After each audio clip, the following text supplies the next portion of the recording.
This is taken in one-handed. What a catch. They pick up 10, but it'll still lead to a 4th down. Gotta love the catch.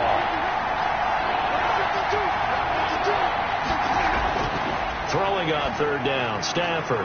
Catch is made by Hockenson, the tight end. And he'll get this to the 23, but that'll be well short of what he needed. They get only 4 that time as that leads us to a 4th down. I hate to surrender the football when you're nursing a slim lead, but they're going to have to punt it away. Trust that defense. It's the right play at this stage of the game as well. You don't need to press it here because you do have that little bit of a cushion, and you count on your D to make it stand up. Here comes the Lions punter now, as he'll punt it away for the 2nd time. And he'll get this away into the icy winter air. A 41-yard punt there with no return. And the offense will take over with a new set of downs. Now Nick Chubb of the Browns gets set for their next possession. I guess it kind of goes without saying at this point, but he's had a great game, as we like to say, a nose for the end zone, no doubt. Continues to find it throughout this game, and I'm sure he's got a nice place to live. He might want to make an offer on the end zone for a second home because that's what it's been like throughout this contest. He knows how to get there, and boy, he looks happy when he does. He's already bought all the property in the end zone. That's the problem. He's going to sell to himself now. At the 42-yard line. Looking to throw again on 2nd down. Mayfield. Austin Hooper, the intended receiver. And it's 3rd and short. Brings up 3rd down and 1. Play action now. Here's Mayfield. Wide open receiver complete. And he is going to have a Browns 1st down as they're able to get the 3rd down conversion. Defense was thinking run, and they're dealt a pass of just under 20 yards. And here we are in the 4th quarter, partner, and watch them drive for what would be a go-ahead touchdown. And you and I both know this is where you need a quarterback who can keep his cool back there. Not just for himself, but to keep the rest of the team relaxed too. So the ball moves into Lion territory now. Here's 1st and 10 at the 39-yard line. Going to the air again with Mayfield. And he's got his man on the out route. Mayfield's pass. And he gets it down a yard or 2 shy of the 30 before he's out of bounds. At the 32-yard line. Throwing again on 2nd down. Mayfield. And he fires one incomplete. Nick Chubb, the intended receiver. And now it's 3rd down. Brings up 3rd down and 4. They'll throw again. Here's Mayfield. And finding the tight end Hooper. And he is going to have a Browns 1st down as they convert on 3rd and 3 with a nice gain of 7 yards. Mayfield finding Hooper there for a Cleveland 1st. That was a route run not just with dexterity, but with intelligence. Found the hole in the zone, made sure the quarterback saw it, and was able to make the sure catch and flip the down marker back to 1.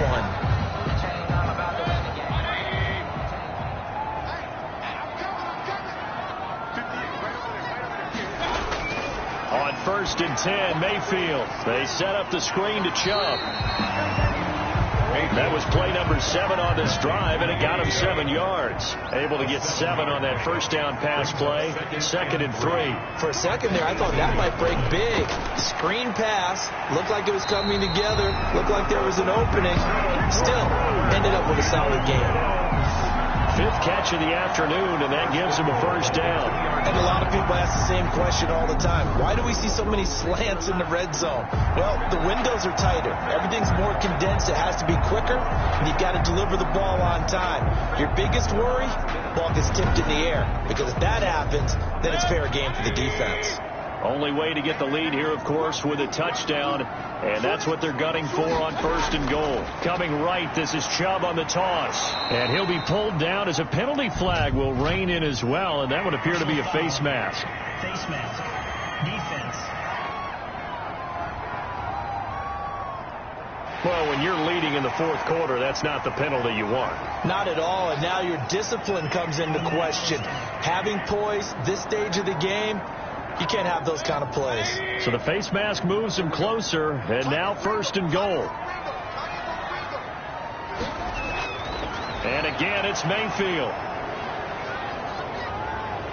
Escape, and with a flag down, he goes down. So So they're off the series, but the biggest one of all, do you want to tell the guy who just got the sack that it no longer counts? No. No, not at all. Here's a throw out wide, complete to his running back right side.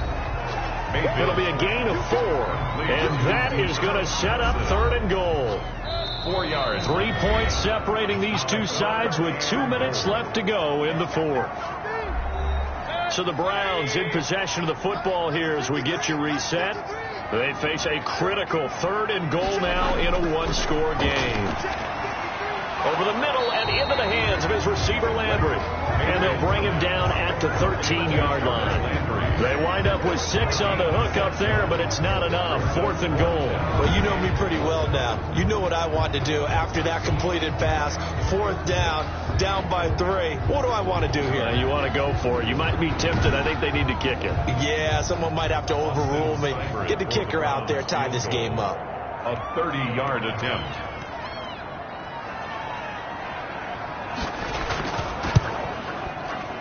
Seibert's kick is good. And with a little more than a minute to go, we are all tied.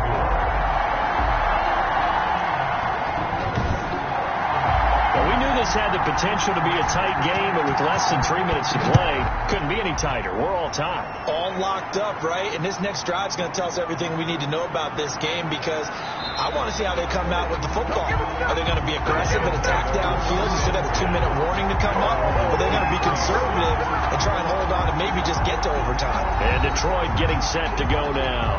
They'd like to avoid overtime here, so maybe they can work the sidelines, but then defensively, how do they adjust to that if they do work the sideline?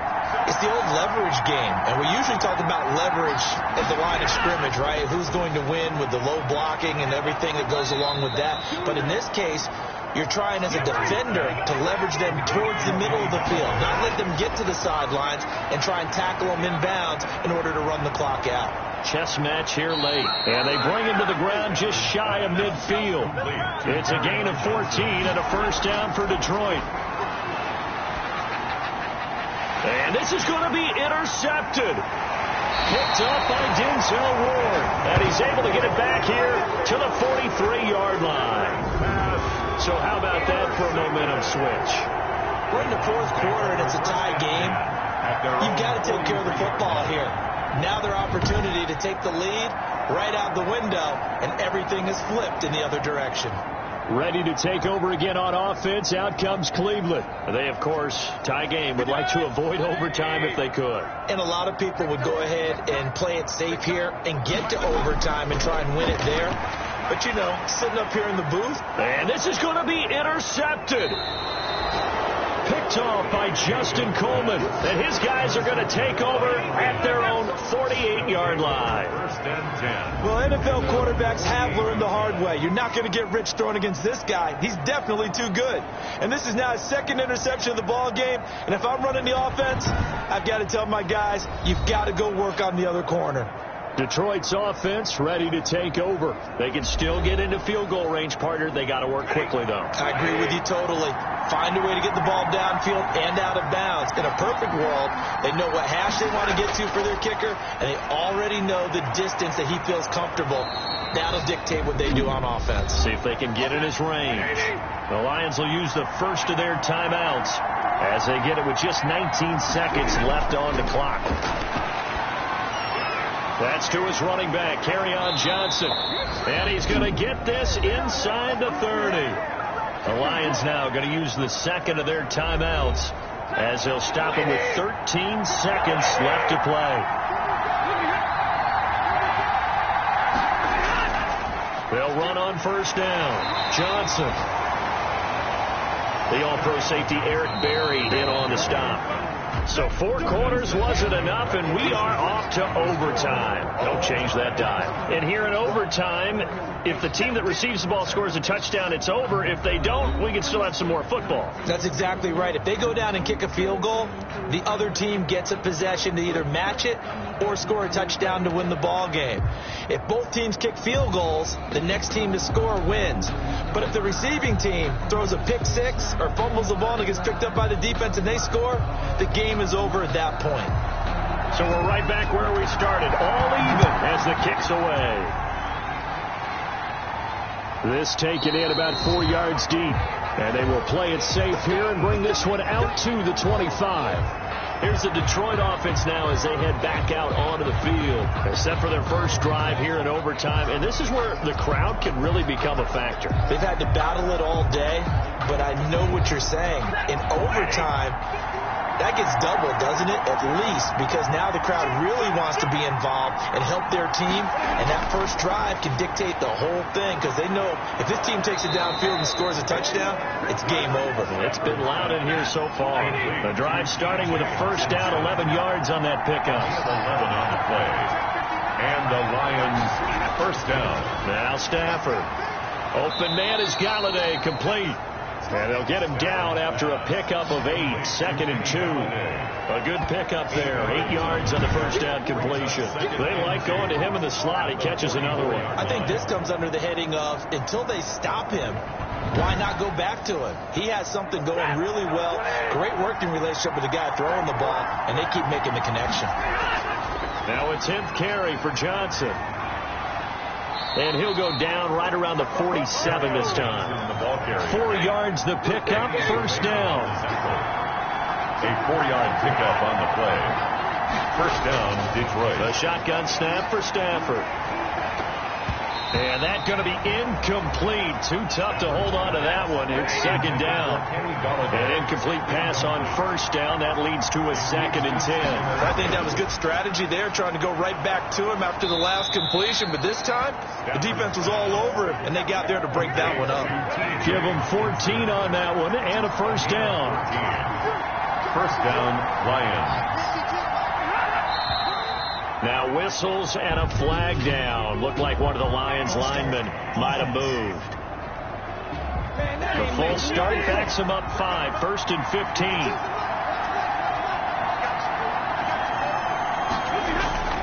From the gun, here's Stafford. Firing quickly here, and that's complete.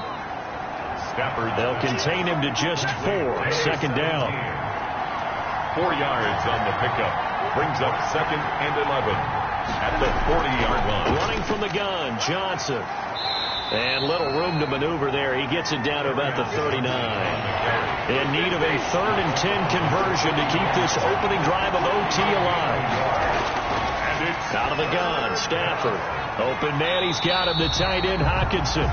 The completion there winds up a loss, and it'll bring up 4th down.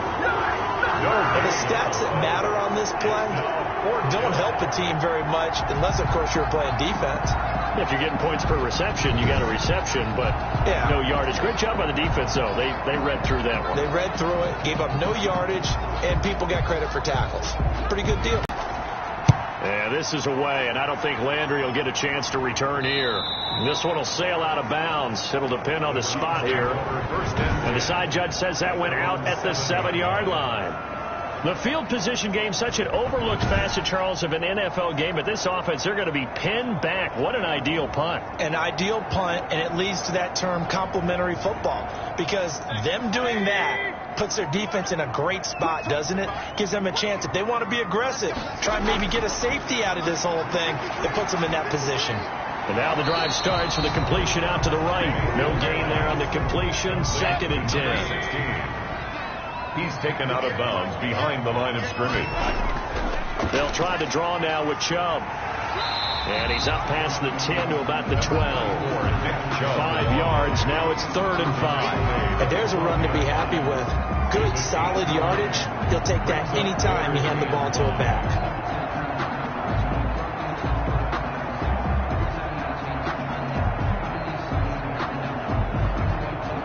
And the Lions going with an extra DB here on 3rd down. Working out of the gun, Mayfield. And that's going to be incomplete. The coverage too good there. The contact popped the ball free, and it's 4th down. And I know there may be temptation to go for it here in overtime, but you have to punt the football. I like how emphatic you are about it, because I know the tendency is, as a player, let's go get this thing. You're actually telling your coach, come on, coach, we can get it. We have that play call. And the head coach has to remember, that play call likely isn't there. Punt the ball away. Punt it away. Be smart. Trust your defense. Trust them. 49-yard punt. 5 on the return. And possession will switch hands, 1st and 10. Back onto the field comes the offense. Let's take a closer look at Kerryon Johnson. So after that hot start, the numbers here show the decline. What has the defense done adjustment-wise? Sometimes when you have a running back who's gotten off to a hot start, you've got to catch him before he really gets going. So you change what you do across the defensive front. Instead of the linebackers being back a few yards, you bring them up closer. It's what we call mugging the line of scrimmage, taking away a lot of blocking angles and gaps and maybe stopping him before you get going. Mugging the line of scrimmage, okay. Yeah, in this case, Charles, you get into these overtime situations, that's not a bad guy to dial into. Well, when you have to have plays, especially in a spot as you just described, we're in OT, you've got to go to the guys you can trust and you know are going to make the plays. What they say, it's not the X's and the O's, it's the Jimmies and the Joes. 44-yard line. Here's a quick hitch route and the throw complete. And he'll go down here at the 35-yard line. At a 35-yard line. It's a gain of 8. And it brings up 3rd down. Stafford looking to throw on 3rd and 1. And that will be incomplete. It's rare that a receiver of his caliber would drop one pass, but that's now 2 times he's had his mitts on one and lost it. Yeah, and I don't think that they're going to lose confidence in him, though, because of the track record. Such a good player, maybe having a bad game, but I think they'll still go to him in a critical spot. Here comes the Lions punter now, standing right around the midfield stripe. And they won't try and pooch it. It's a fake. And this is incomplete. A huge gamble, and it does not pay off. And the Browns getting set to go.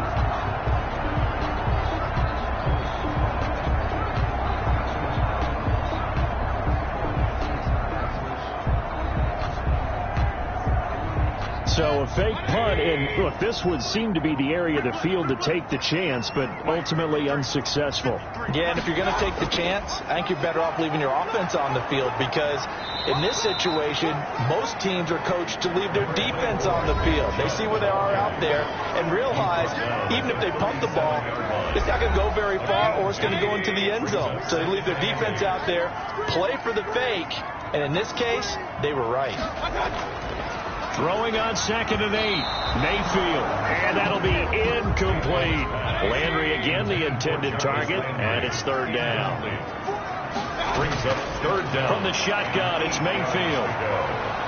And under the Lions' pressure, he's brought down. Julian Okwara with a big-time sack on 3rd down. It's a loss of 7. Boy, he came in off the edge so quickly there. Look out, because that's exactly what it was being shouted by the offensive lineman to his quarterback, because he had no chance to block him.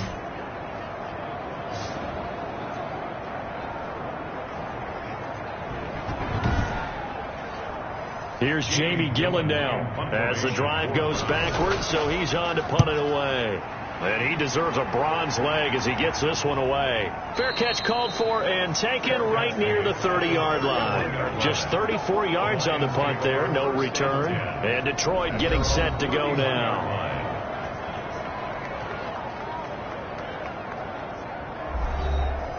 Stafford and the Lions now have it 1st and 10 at the 31-yard line.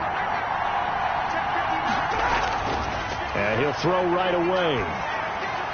Completing it to the right side, Johnson. Call it a gain of 5, and it'll bring up a 2nd down. It's a gain of 5. Brings up operating from the gun. Stafford. 37-yard line. And they will not get the connection there. It's incomplete. They come up now 3rd and 5 following the incomplete pass. 3rd down. And from the gun, Stafford. He's got his man, T.J. Hockenson. And he is going to have a Lions 1st down as they're able to get the 3rd down conversion.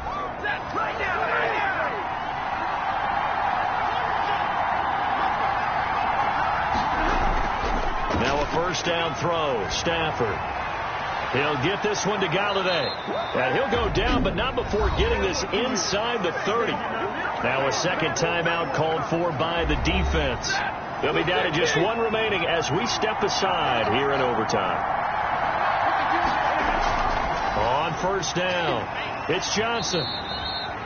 Now the defense will burn their 3rd and final timeout It'll be their second and final timeout, remember, here in overtime. We'll be back. For the field goal. A 38-yard attempt. And he got it. The kick is good in overtime. He's able to split the uprights. And the Lions are going to take a 3-0 lead.